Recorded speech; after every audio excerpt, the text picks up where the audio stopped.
how do they even know what Miranda is? Well, they come up with Miranda from watching television, where they see the standard line where the officer, when they arrest somebody, reads from his little card and he says, you have the right to remain silent, you have the right to have an attorney, if you can't afford one, one would be appointed for you. So they believe that they weren't read their Miranda rights, that they win the case. Well, that is absolutely incorrect. The Miranda warnings only say if you're questioned without having been read those Miranda rights, those statements or the answers that you gave would be stricken. Your entire case is not taken away. The way I like to demonstrate it is as follows. In a DUI case, for example, if this is where you're stopped, after you're stopped, the officer does an investigation.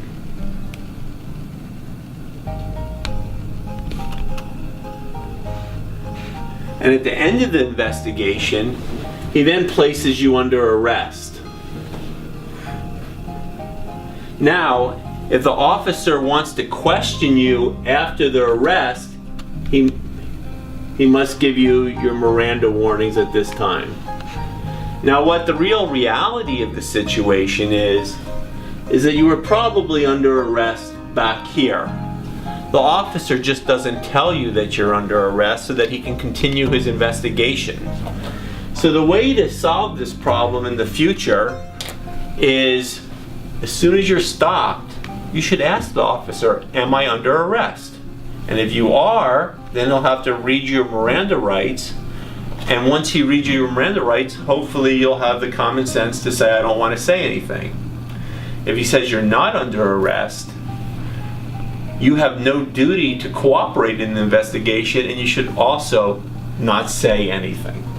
And that's how Miranda works, and why they are able to ask you questions during the investigation stages. Only after arrest that you have to be read your Miranda rights. Miranda only applies to something that you would say that would hurt yourself.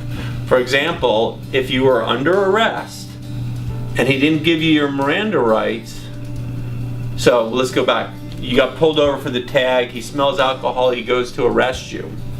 He then puts you in handcuffs. And then he says, what were you doing? Now that you're in handcuffs, that counts as being under arrest. You're detained. He's now asked you a question, what were you doing? And if you said, oh, I'm coming from a bar where I just did 5 shots of Jack Daniels, that statement is in violation of Miranda. And Miranda is only your statements get suppressed. It's not a defense to the whole case. So if the officer, let's give it a different background, wasn't a registration that got you pulled over, let's say that you were weaving and when you got out of the car you stumbled, all these observations by the officer still come in. It's just that one statement goes out. So most people are under the mistaken belief that a violation of Miranda is a blanket win for the entire case, and that is absolutely incorrect.